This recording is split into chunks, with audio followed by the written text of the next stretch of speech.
কি লাগছে তো লোভনীয়, খেতেও হয়েছিল দুর্দান্ত। চলুন রেসিপিটা দেখে নিই। নিয়ে নিয়েছি কচি কচি লাউ পাতা। এগুলো লাউ পাতাগুলো বড় হলেও একদম কিন্তু কচি কচি।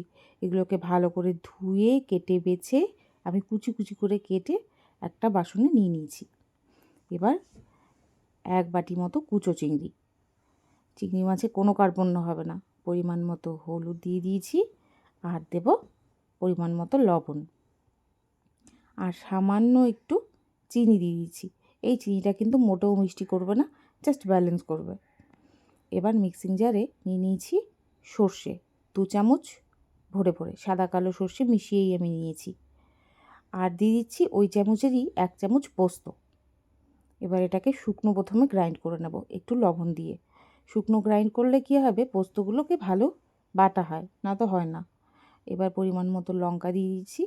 এবার এটাকে জল দিয়ে ভালো করে মিহি করে বেটে নেব। আর এবার দিয়ে দিচ্ছি 1 চামচ জল ঝরানো টক দই। এই টক দই দিয়েও একবার পেস্ট করে নিয়েছি। এবার এই পেস্টটা চলে যাবে সোজা ওই চিংড়ি মাছ লাউ পাতার ওপরে। এবার এটাকে ভালো করে চটকে চটকে মাখতে হবে। এই মাখাটা কিন্তু ভীষণ ইম্পর্ট্যান্ট। ভালো করে চটকে চটকে মাখলে লাউ পাতাগুলো নরমও হয়ে যাবে। এবার একটা ঢাকা বন্ধ করা স্টিলের বাটি নিয়েছি। এই বাটির ওপরেই এবার এই চিংড়ি মাছ লাউ পাতাটা মাখাটা দিয়ে দেব। একটা কিছু মিস হচ্ছে, কিন্তু এটা এর পরেই আসবে। এবার ভরে ভরে সর্ষের তেল দেব। এবার একটু চামচ দিয়ে একটু এমনি করে দেব, তাতে তেলটা ভেতর পর্যন্ত চলে যাবে।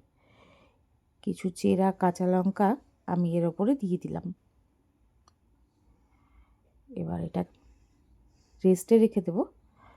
টিফিন বাটি বন্ধ করে রেস্টে রাখবো অন্তত আধ ঘন্টা 15 মিনিট। তারপর একটা কড়াতে স্ট্যান্ড বসিয়ে একটা লেবু দিয়ে দিয়েছি, লেবুর টুকরো, আর টিফিন বাটিটা বসিয়ে দিলাম।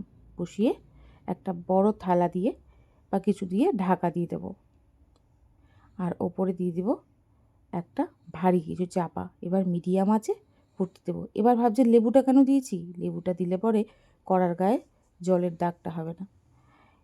30 থেকে 35 মিনিট এটাকে এইভাবেই ভাপিয়ে নিয়েছি। ভাপিয়ে টিফিন বাটি বের করে নিয়েছি। ভাপিয়ে অবশ্য স্ট্যান্ডিং টাইমে রেখেছিলাম। এবার গরম গরম ভাত নিয়ে বসে পড়ুন এই লাউ চিংড়ির ভাপা দিয়ে।